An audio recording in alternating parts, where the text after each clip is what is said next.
Egg curry preparation. Stove on చేసి pan పెట్టి oil వేసి వేడిన తర్వాత తాలింపు గింజలు, దంచిన వెల్లుల్లి, కరివేపాకు ఇవన్నీ వేగిన తర్వాత ఆనియన్స్ ఒక బిగ్ సైజ్ 2 ఫ్రై చేయాలి. పసుపు యాడ్ చేస్తున్నా. సాల్ట్ సరిపడా. సాల్ట్ వేయటం వల్ల త్వరగా ఆనియన్స్ ఫ్రై అవుతాయి. తర్వాత కట్ చేసిన టమాటా బాగా రెడ్ కలర్ ఉంది, బిగ్ సైజ్ ఒక 2 తీసుకున్నాను. ఇవి కూడా బాగా ఫ్రై చేయాలి. సరిపడా కారం, ఎగ్ కర్రీ మసాలా కొంచెం యాడ్ చేస్తున్నాను.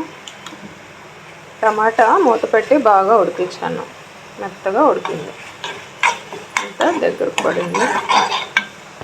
వాటర్ యాడ్ చేస్తాను, బాగా దగ్గరకు రావాలి.